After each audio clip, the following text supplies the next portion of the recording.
Smile. Bus ಸಾಸದು muscle ಬಂದಾಗ್ತದೆ, ಶ್ವಾಸ ಬಂದ್ ಆಗ್ತದ? ಮಸಲ್ ಬಂದ ಅದ್ರ ತ್ರಾಸ ಭಾಳ ಕೊಡ್ತಾರ. ತ್ರಾಸ ಮ್ಯಾಗಿನ ತಗತೈತಿ ಸರ್. ಓ ಹೌದಾ? ಕಪ ಸಿಕ್ಕಾಪಟ್ಟೆ ಆಗತೈತ್ರಿ.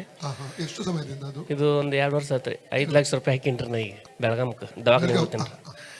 ಅದು ಹಿಂಗ ಇಷ್ಟು ಮಾತಾಡಕ್ ಬರೋಲ್ರಿ. ತಂದೆ ದೇವರೇ, ಯೇಸುವಿನ ನಾಮದಲ್ಲಿ ಪವಿತ್ರಾತ್ಮನ ಸಹಾಯದೊಂದಿಗೆ ಕರ್ತನೆ ಬಾಧಕ ಬಂದಿದ್ದೇನೆ. ಸಹೋದರ ಇಸ್ಮಾಯಿಲ್ ಅವರಿಗಾಗಿ ಪ್ರಾರ್ಥಿಸುತ್ತಾ ಇದ್ದೇನೆ.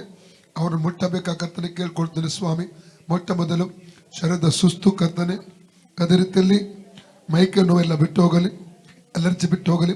Spirit of allergy, spirit of body pain, spirit of weakness, I command in the name of Jesus. Spirit of breathing problem, I command you out in of Jesus. Free ಆಗಲಿ, ಇವರ ಮೈಂಡ್ ಫ್ರೀ ಆಗಲಿ, body free ಆಗಲಿ, ಇವರ lungs free ಆಗಲಿ. Breathing ಸಮಸ್ಯೆ ತರುವಂತಹ ದುಷ್ಟ ಅಂಧಕಾರ ಬಲ ಬಿಟ್ಟು ಹೋಗಲಿ. ಅದ್ರ ಹಿಂದಿನ ದುಷ್ಟ ಅಂಧಕಾರ ಶಕ್ತಿಯನ್ನು ಡಿಸ್ಕನೆಕ್ಟ್ ಮಾಡ್ತಾ ಇದ್ದೇನೆ. ಬಿಟ್ಟು ಲಂಗ್ಸ್ ಫ್ರೀ ಆಗಲಿ, ಬ್ರೀತಿಂಗ್ ಫ್ರೀ ಆಗಲಿ ಯೇಸು ನಾಮದಲ್ಲಿ. ಕಫ ಕಟ್ಟುವ ಅನುಭವ ಬಿಟ್ಟು ಹೋಗಲಿ, ಕಫ ಕರಗಲಿ. ಇಸ್ಮಾಯಿಲ್ ಅವರ ಲಂಗ್ಸ್ ಮೇಲೆ ಸೌಖ್ಯ ರಿಲೀಸ್ ಮಾಡ್ತೇನೆ, ಲಂಗ್ಸ್ ಮೇಲೆ ಸೌಖ್ಯ ರಿಲೀಸ್ ಮಾಡ್ತೇನೆ. ಕರ್ತನ ಯೇಸು ಕ್ರಿಸ್ತನ ಬಾಸುಂಡೆಗಳ ಮೂಲಕ ಇಸ್ಮಾಯಿಲ್ ಅವರಿಗೆ ಗುಣವಾಯಿತು.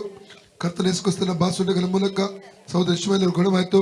ಕರ್ತನ ಯೇಸು ಕ್ರಿಸ್ತನ ಬಾಸುಂಡೆಗಳ ಮೂಲಕ ಸಹೋದರ ಇಸ್ಮಾಯಿಲ್ ಗುಣವಾಯಿತು. ಕರ್ತನ ಯೇಸು ಕ್ರಿಸ್ತನ ಬಾಸುಂಡೆಗಳ ಮೂಲಕ ಸಹೋದರ ಇಸ್ಮಾಯಿಲ್ ಗುಣವಾಯಿತು. ಕರ್ತನ ಯೇಸು ಕ್ರಿಸ್ತನ ಬಾಸುಂಡೆಗಳ ಮೂಲಕ ಸಹೋದರ ಇಸ್ಮಾಯಿಲ್ ಗುಣವಾಯಿತು. ಫ್ರೀ ಆಗಲಿ ಯೇಸು ನಾಮದಲ್ಲಿ. ಈಗ ನೋಡಿ ಫ್ರೀ ಆಯ್ತು, ಹೋಯ್ತಲ್ಲ. ಕರ್ತನೆ ಯೇಸುವೆ, ನನಗೆ ಸೌಖ್ಯ ಕೊಟ್ಟದಕ್ಕಾಗಿ ನಿನಗೆ ಸ್ತೋತ್ರ.